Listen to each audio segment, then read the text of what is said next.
Значит, почему я выступаю по поводу такого вопроса, как развитие базовых способностей учащихся средней школы?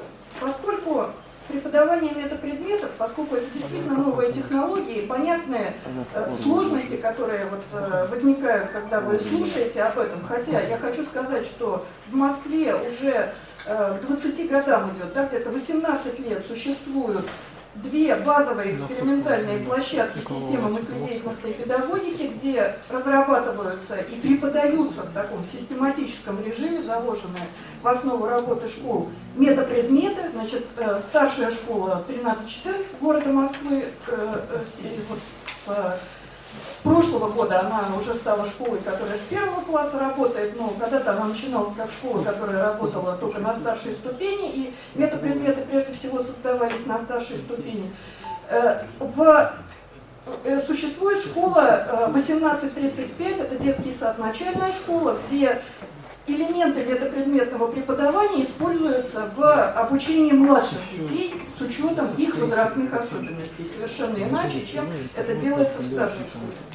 Кроме того, хочу вам сказать, что существует большая сетевая площадка школ Москвы, которая объединяет не менее 30 школ, которая называется мыследеятельностная педагогика, и в рамках этой площадки происходят другие школы, не специально созданные под мыследеятельностную педагогику, под метапредметы, а в обычные школы, правда, они разные, есть гимназии, есть просто школы, там, ГОУ-СОЖ, есть там начальные школы и так далее.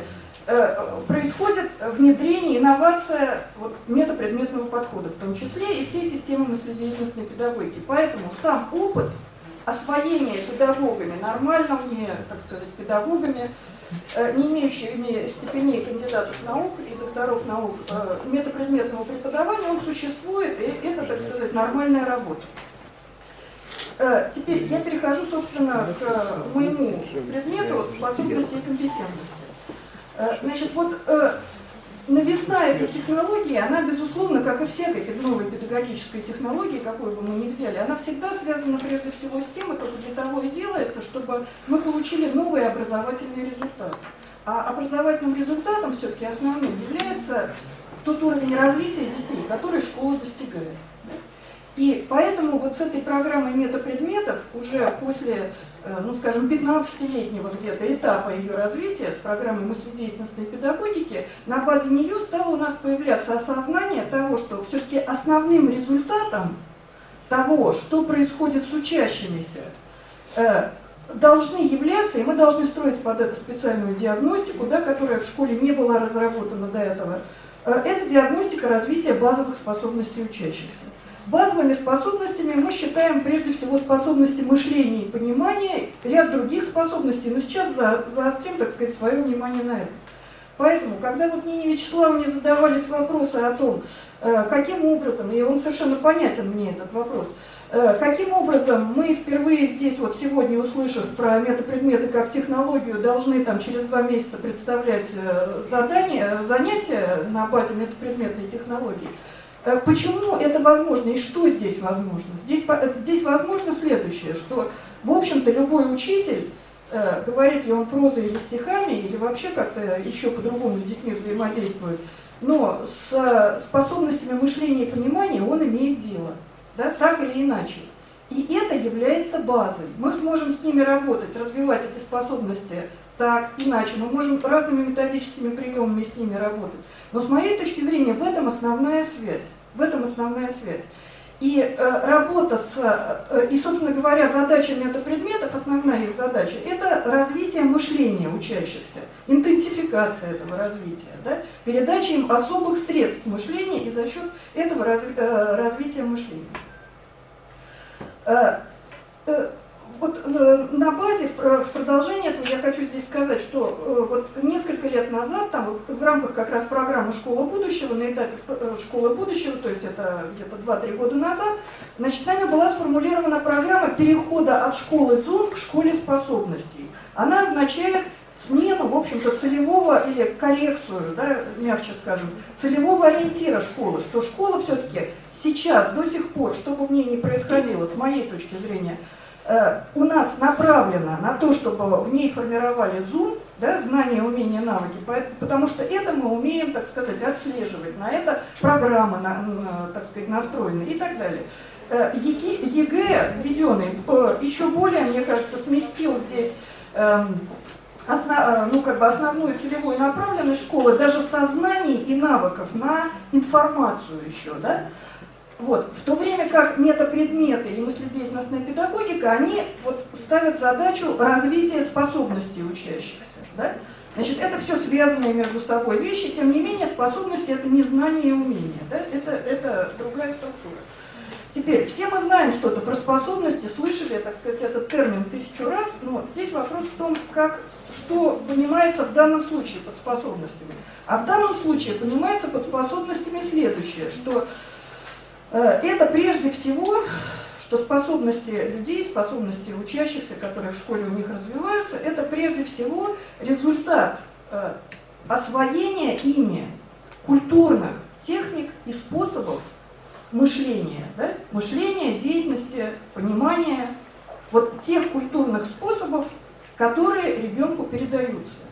И когда мы говорим о том, что мы занимаемся диагностикой способностей и строим диагностику способностей, то это означает для нас, что мы строим диагностику того, какие способы понимания и мышления у ребенка имеются. Да?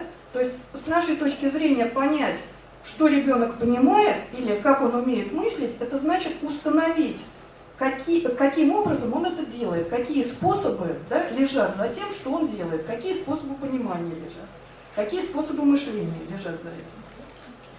Значит, я уже сказала, какими способностями мы занимаемся в первую очередь, и здесь я бы для, так сказать, простоты и краткости этим ограничилась, понимание и мышление, но назову, что на самом деле еще, так сказать, нами исследуется, и что входит вот в это понятие базовых способностей. Помимо указанного, это еще способность действия, способность рефлексии.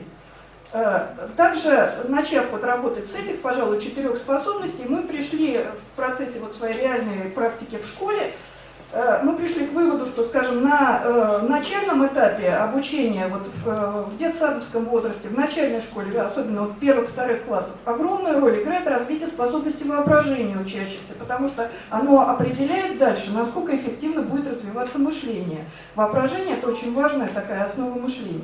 С другой стороны, в старших классах для развития личности, вообще мировоззрения учащегося очень большое значение имеет развитие способности самоопределения учащегося, которая тоже развивается за счет метапредметов.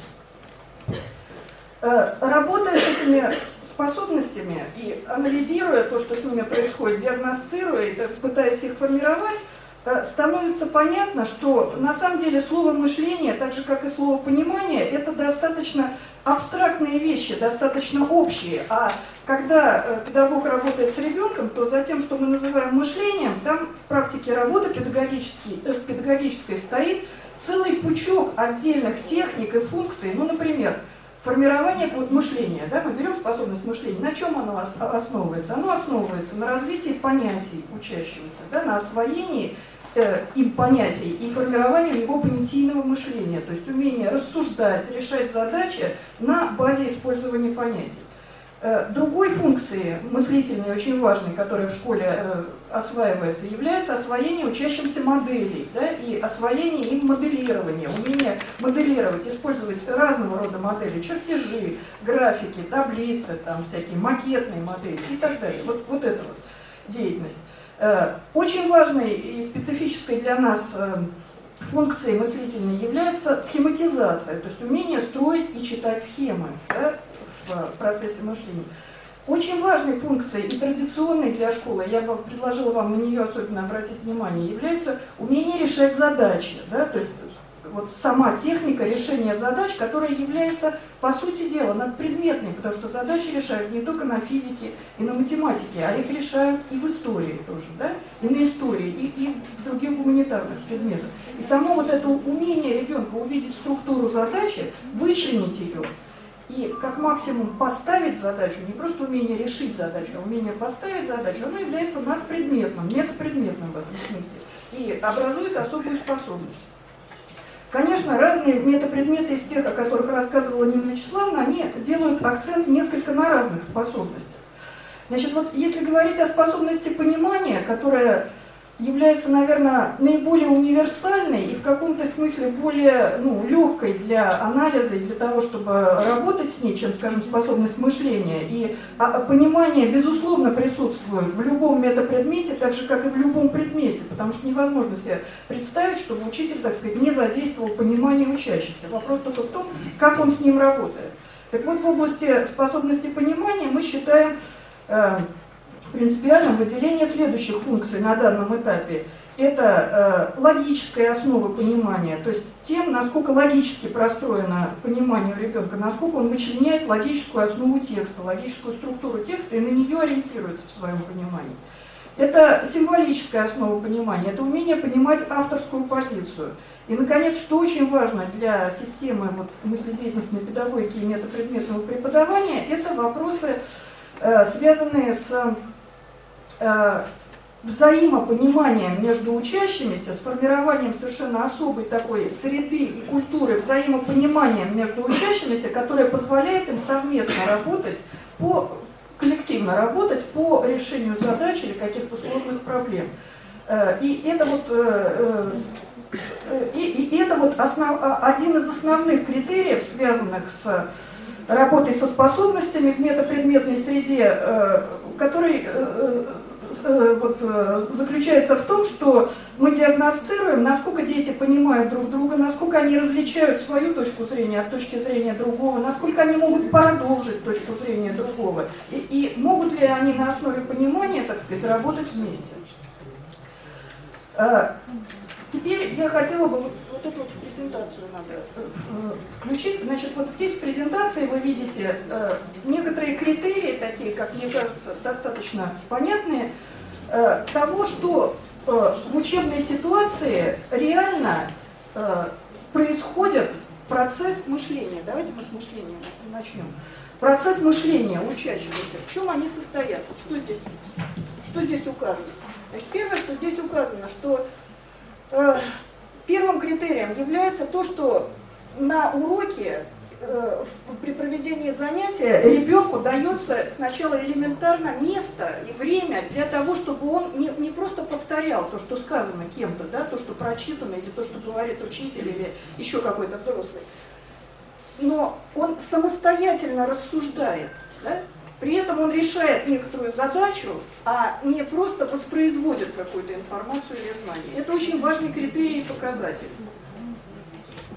Хотя он кажется, так сказать, может быть тривиальным, но я видела огромное количество занятий, где этого нет вообще, где вообще все строится, все критерии, так сказать, качества, они связаны с тем, чтобы ребенок правильно повторил там определенные слова, определенный там текст, который там произнесен или прочитан. Значит, вторым критерием, на который я хотела бы обратить внимание, является следующее, что когда ребенок строит свое рассуждение и использует некоторые термины и слова, то он не просто говорит, а вот то, что происходит при этом мышление, а не пересказ или просто разговор, речь, указывает, что за словами или терминами мы можем выделить понятия. Мы можем выделить понятия. Я не буду глубоко сейчас останавливаться на этом различии, так сказать, можно поговорить об этом, если оно вас заинтересует. Значит, дальше. Кроме понятия, если можно выделить в рассуждении или в решении задачи, что ребенок использует другие мыслительные средства, такие как модели, схемы, графики, чертежи. И если мы видим, что ребенок может прочитать схему, интерпретировать схему, интерпретировать график, да? Тогда мы видим, что он в состоянии пользоваться этим средством. Я уже не говорю, когда он его самостоятельно строит. Да? Так, пожалуйста, критерии, связанные с пониманием. Значит, вот это я вам перечислила отчасти. Значит, первое начинается с того, что критерием понимания выступает первым, что вот здесь в разговоре, там, в учебном занятии осуществляется работа понимания учащимся в том случае, если ребенок строит свою собственную смысловую версию того, что им прочитано или услышано, да? А не просто пересказывает ее по сюжету или еще каким-то образом, да? Когда он вот как бы отстраненно, самостоятельно выстраивает целостное схватывание смысловое. Другим критерием понимания является следующее. То есть огромное, подавляющее количество наших учащихся, даже в старшей школе, как показывают наши мониторинговые исследования, они пользуются в качестве основной техники понимания таким как бы отождествлением с героем, с происходящими событиями и плывут по сюжету.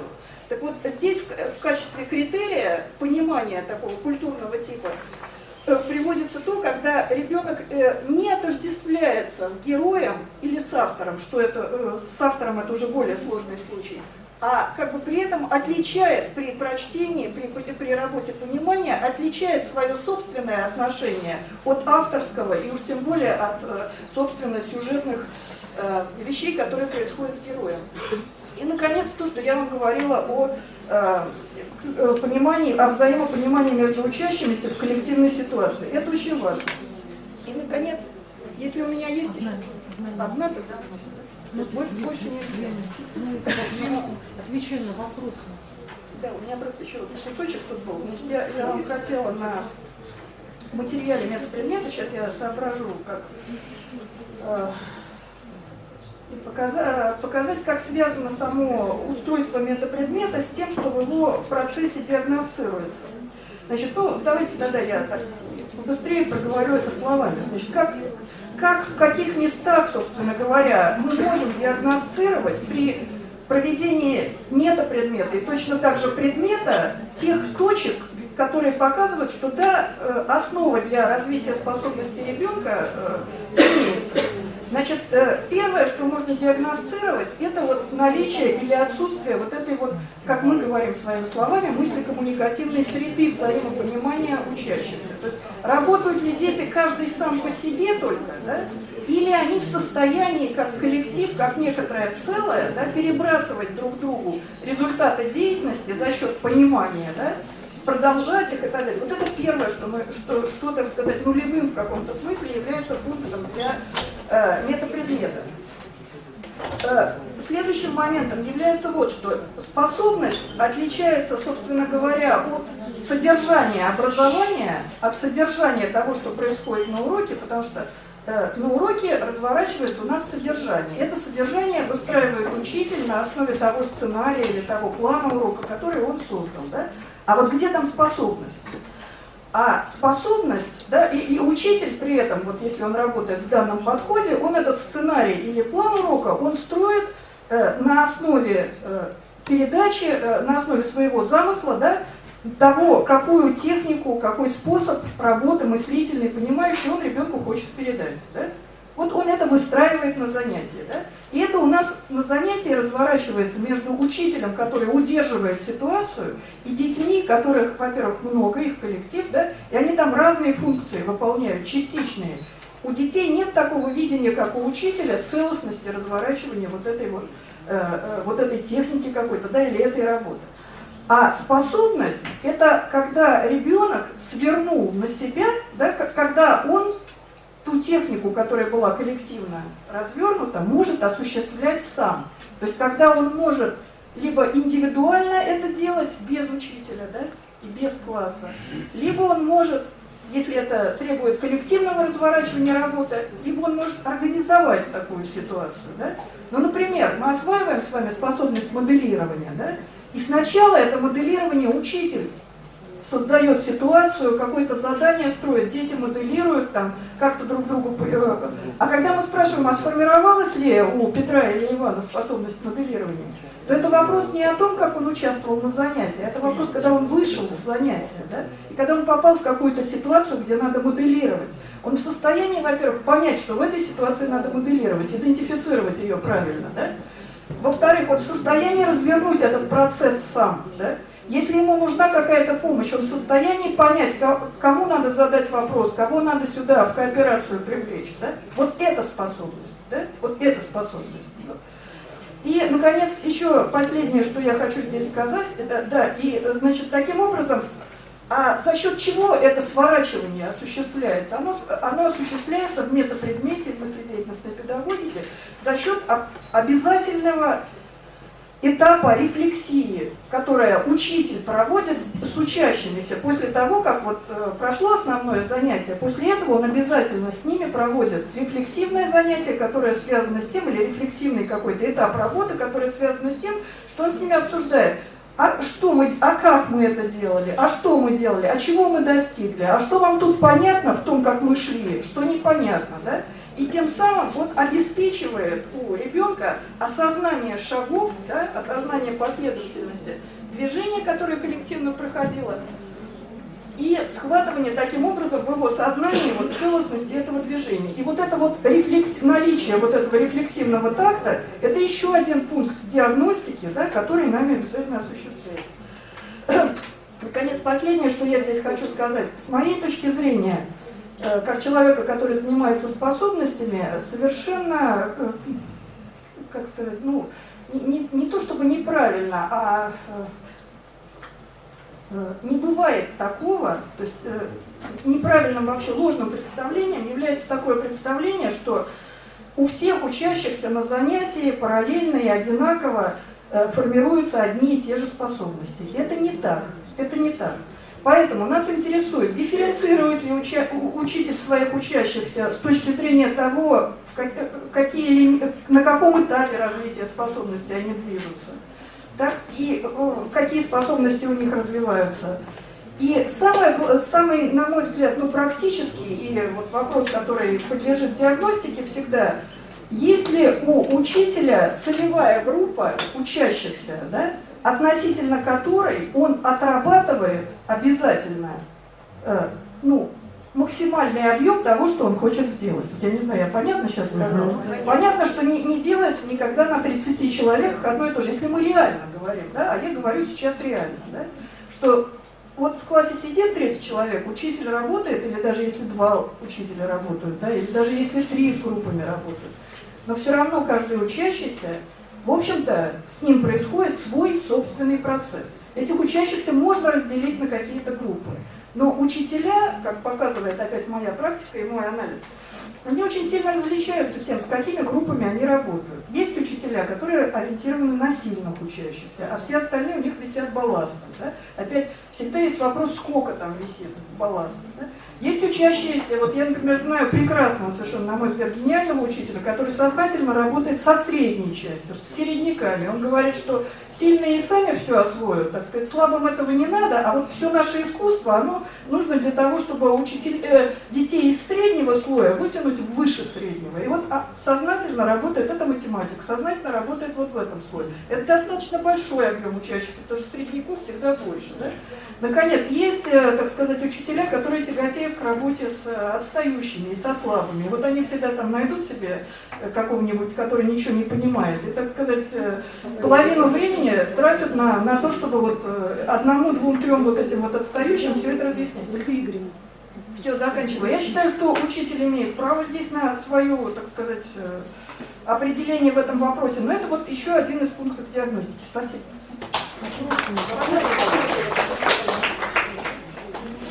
Пожалуйста, можно?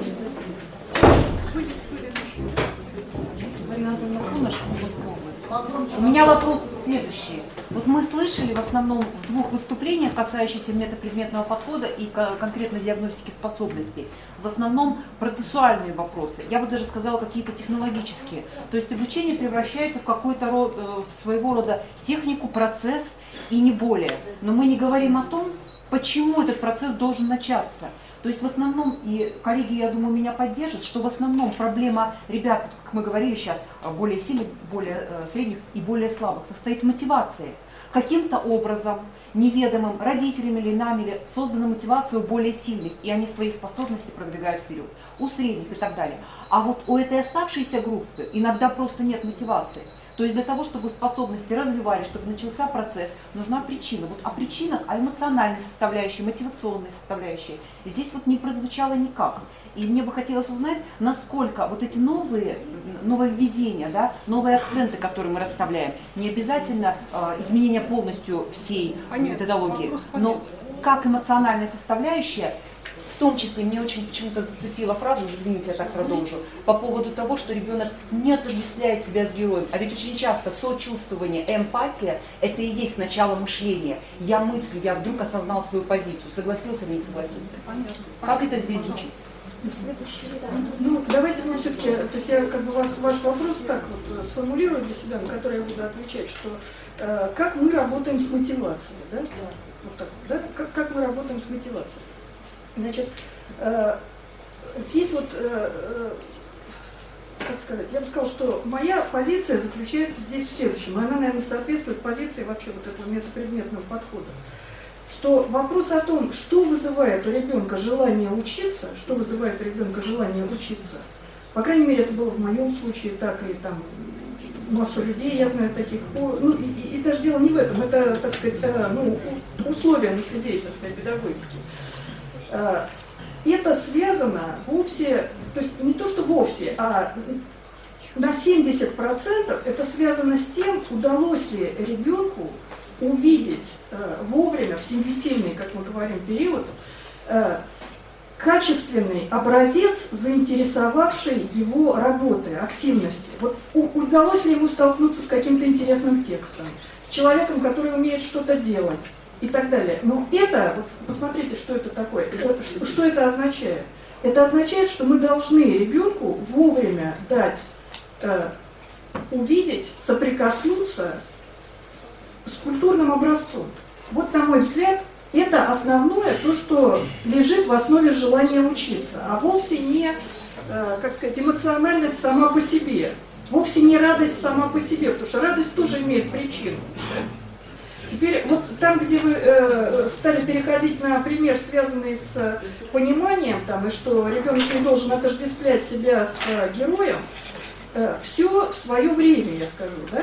Значит, ребенок в детском саду, конечно же, должен проходить через отождествление и сопереживание и так далее. Сопереживание и разотождествление с человеком. То, что я понимаю, что я это не вы, и я не нахожусь вот в вашей сейчас ситуации, нисколько не отменяет того, что я могу вам сопереживать, да? И даже сочувствовать, как кто-то говорит. Да? Значит, но если я начну в моем возрасте отождествляться с вами и думать, что вот я должна сейчас все говорить вот так же, как вы бы говорили, то это будет неправильно, да? Это будет мыслительное нарушение у меня, да?